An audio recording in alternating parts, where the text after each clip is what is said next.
And good afternoon. Welcome to the Citizen Sports Blitz, brought to you by Velocity Sports Performance in Peachtree City. I'm Mike Boylan, sports editor for the Citizen newspapers. With me, as always, Kevin Wandra, staff writer. Good afternoon. Okay, we've got a bunch of games to cover for tonight. This is a football preview for tonight. At the end, we'll talk a little bit about cross country. They got a big weekend coming up, but let's just get started. Fayette County's at Woodward tonight. 3-0 Tigers at 2-1 War Eagles. I'm going Fayette County. I think they were tested last week. The defense has shown improvement. Brandon Boykin looked great last week, 100 yards rushing.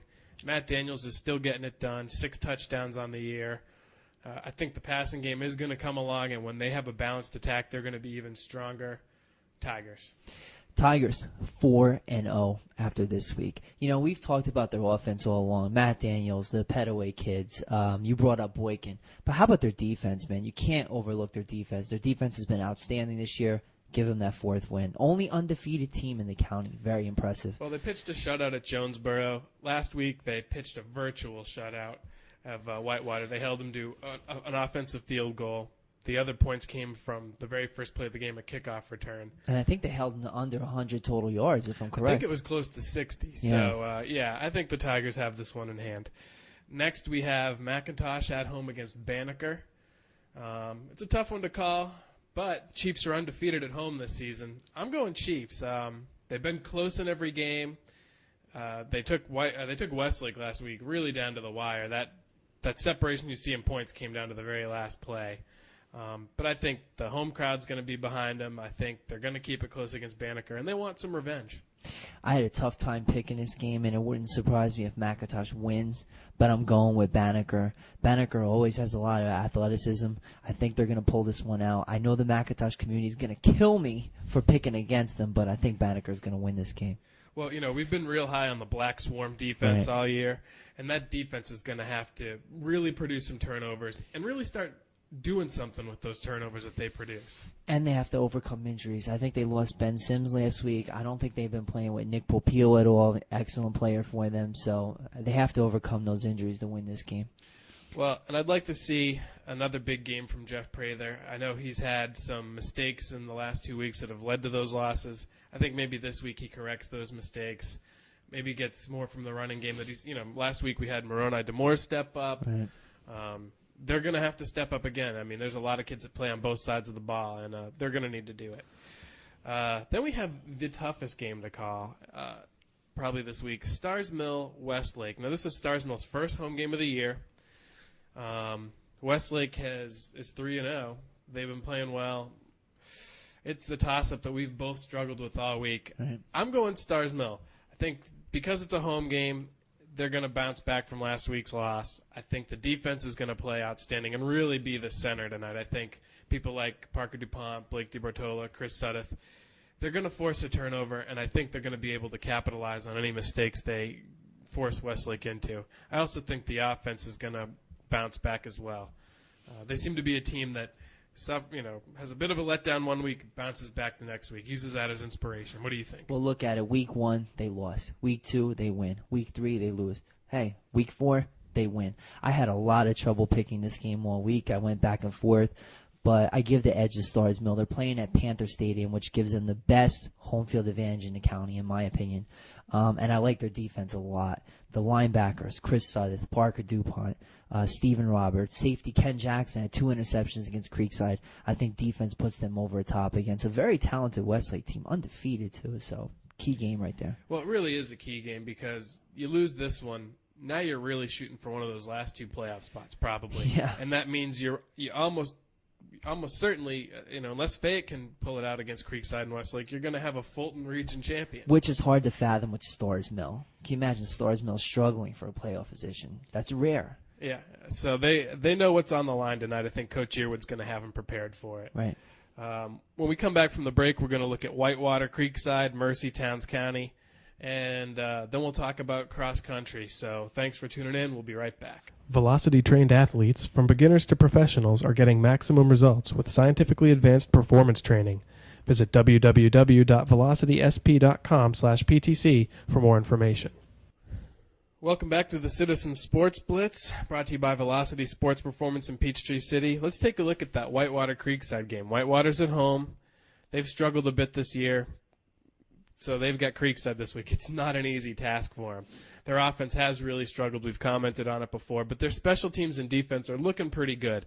You were at the Creekside game last week, Kevin. What do you think's going to happen here? Creekside, very athletic as usual. They always are. Their offense struggled a bit last week against Stars Mill, but Stars Mill has a very good defense. Whitewater's defense, very similar to Stars Mill's defense, but that offense, and I have concerns about Whitewater's offense. That's why I'm picking Creekside to win this game.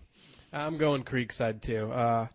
It's a very one-dimensional offense from Whitewater right now, and until they can get some kind of balance, and it's weird because we saw that the Jamboree earlier this year, and their very first drive looked very similar to the offense last year. They would run the ball to get close and then just heave it.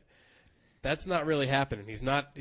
Bird does not have a lot of time in the backfield. The offensive line is not protecting him as well, and that's really going to hurt him against the Creekside defense. Well, think about this. In 3 games, they haven't completed a pass, and Creekside has one of the top defensive backs in the nation in Terrence Parks. He's being recruited by a number of schools. It's not going to get any easier for Whitewater tonight. No, so I agree with you. It's Creekside. Mercy, Towns County. Towns County has only scored 6 points in each of their 3 games this year. They've lost all 3. Mercy's putting a lot of points on the board. They just haven't been able to get over the hump. I think this is the week they do it, and I think we've said that before this season. I think we might have said it last week. Maybe this is the week Mercy puts that first W on the board this year. The Fighting Catholics get their first win of the year tonight. They're going to pull it out. Towns County averaging 6 points per game. I think Mercy has the offense to keep up with them. 6 points, come on. Mercy should win this game. Keep an eye on this Dominique McDermott kid, because last week he had 2 catches for 60 yards and a touchdown, 10 solo tackles, an 80-yard kickoff return for a touchdown last week. I'm going back to Tecmo Bowl days. It reminds me of Bo Jackson, man, when he was unstoppable in Tecmo Bowl. And it's also like John Madden numbers, too. I mean, yeah, Madden football numbers. This kid, if he plays like that tonight, Mercy wins this game. Well, and they've also had a lot of penalties call back some points this year, and I think if you can correct those mistakes and not trip yourself up, they've had a kickoff return for a touchdown callback this year. They've had William Pearl had like a big run callback for a touchdown. No mistakes tonight. Put that win on the board. And I have a gut feeling that William Pearl's going to have a big game tonight. Probably. And, we got to go with your gut feelings. You were 10-0 in picks last week in the paper, so I got lucky. This is our Jimmy the Greek. Okay, let's talk a little bit about cross country. Last week we had the West Georgia Challenge and the Marist Double Dip, so we had a bunch of teams running in there. The Whitewater boys were over at the West Georgia Challenge. They took 2nd overall in the Quad A division. John Graff-Miller, Nick Landrillo, Sean Plunkett, Anthony Morrissey, Ian Michelle. They were the top 5. Whitewater is really trying to make a move, I think, this year as the top team in the county. Now, they didn't face off against Stars Mill and McIntosh. Mm-hmm. They will tomorrow at Sandy Creek. And that's also going to be kind of a preview of the county championships. The Landmark Christian was over at West Georgia last week. Their boys, Muhammad Gomez, Daniel Hicks, Chad Thames, who I swear has been there for 6-7 years now. Nothing against Chad Thames. It's just I feel like I've seen his name on that list for years. Alec Pike, Patrick Dyer, they were the top 5.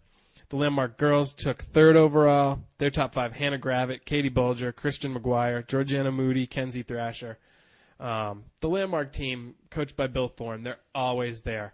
And no matter what you see them do during the middle of the season, that state championship, they contend. That's when he wants to see his team peak. And, these early matches, it's just nice to see them run, but that's when he wants them, is at that state championship.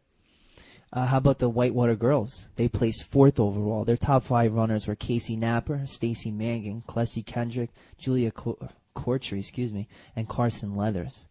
And then the McIntosh girls ran in the varsity division, the Marist Double Dip. They placed 13th overall. Their top runners were Emily Kim, Emily Husted, Elizabeth Brash, Delia Reyes, Rebecca Anders, Shelby Goodwin, and Hannah Preston. And you can't forget about the boys, too, at McIntosh. They always run well. They placed 15th overall. Their top runners were Cormac Carolyn, Vince Brown, Ben Breton, Carl Eifert, Brendan Leonard, Andy Karras, and Stephen Romano.